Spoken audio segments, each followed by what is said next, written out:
Welcome to this channel Nanak education point. My name is Hina Takkar और class 11th के लिए हम पढ़ने जा रहे हैं स्टैटिस्टिक्स चैप्टर नंबर फर्स्ट जो इंट्रोडक्शन का वो मैं पूरा कंप्लीट करा चुकी हूँ डिटेल में। बट जो भी स्टूडेंट डिटेल में पढ़ना नहीं चाहते, शॉर्ट में पढ़ना चाहते, तो उन लोगों के लिए समरी वीडियो है, क्विक रिवीजन भी है। अगर एग्जाम से पहले शॉर्ट में पढ़ना चाहते हैं तो भी आप लोगों के लिए यही वीडियो है।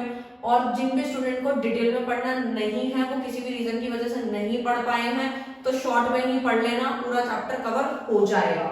सबसे पहले समझते हैं स्टैटिस्टिक कितने तरह की होती है। दो तरह से हम लोग इसको पढ़ते हैं स्टैटिस्टिक को, एक तो प्लूरल सेंस और सिंगुलर सेंस।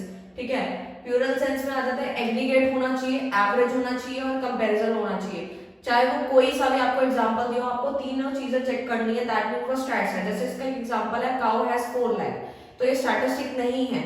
ठीक है, लेकिन अगर मैं बोलूं क्लास 11 के 90 स्टूडेंट है क्लास 11th में, 30 कॉमर्स के हैं, 30 आर्ट्स के हैं, 30 साइंस स्ट्रीम से हैं। ठीक है, तो ये है, तो इसके बीच तीनों के बीच में एग्रीगेट भी है, यानी टोटल भी है ये। ठीक है, यानी 90 स्टूडेंट्स हो गए, एवरेज भी है ये, एंड कंपैरिजन भी कर पा रहे हैं हम लोग, तो ये स्टैट्स है। ओके, फिर आता है सिंगुलर सेंस में। क्या होता है सिंगुलर सेंस में? हम 5 चीजें पढ़ने वाले हैं। कोपाई याद रखना, COPAI। C फॉर कलेक्शन होता है, O for organising, P for presentation, A for analysing, I for interpretation. ठीक है, ये आगे के चैप्टर्स हम लोग डिटेल में पढ़ेंगे, अभी शॉर्ट में समझ लेते हैं। C फॉर कलेक्शन होता है, कलेक्शन ऑफ डेटा। डेटा को कैसे कलेक्ट कर सकते हैं, जैसे सेंसस एंड सैंपल मेथड होता है, ये मैंने आपको डिटेल में बताया था।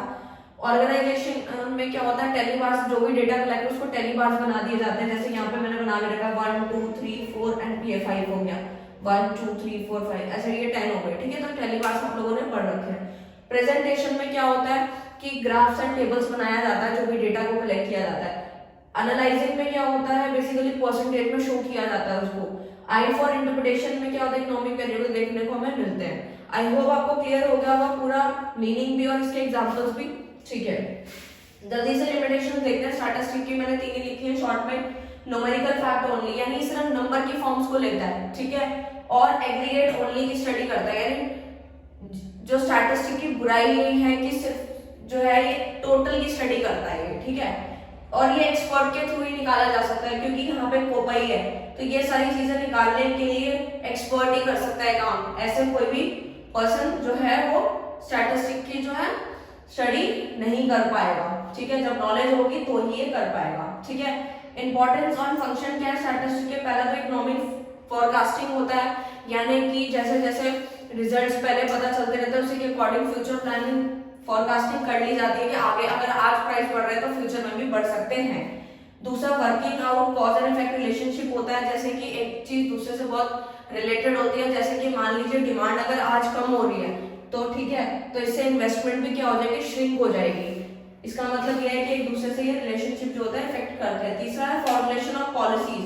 पॉलिसीज बनाई जाती है ताकि आने वाले समय में जो प्राइसेस हैं वो अगर बढ़ रहे हैं तो उसको कैसे कंट्रोल किया जाए। ठीक है, डिस्क्रिप्टिव स्टैटिस्टिक और इन्फ्रेंटल स्टैटिस्टिक क्या होती है? बहुत सिंपल मीनिंग है।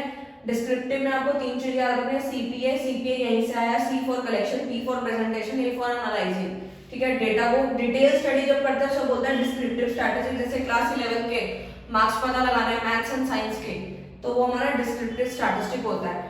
इन्फ्रेंटल में क्या होता है, अकॉर्डिंग टू गिवन सैंपल, जो सैंपल दिए तो उसके अकॉर्डिंग स्टडी की जाती है। जैसे एवरेज हाइट निकाल दी है स्टूडेंट की क्लास के अंदर से सैंपल के बेसिस पे, वो होता है इन्फ्रेंटल स्टैटिस्टिक। आई होप स्टूडेंट आपको ये क्लियर हो गई होगी, समरी पूरा पढ़ लेना। ठीक है, and all the best for future students. Thank you so much.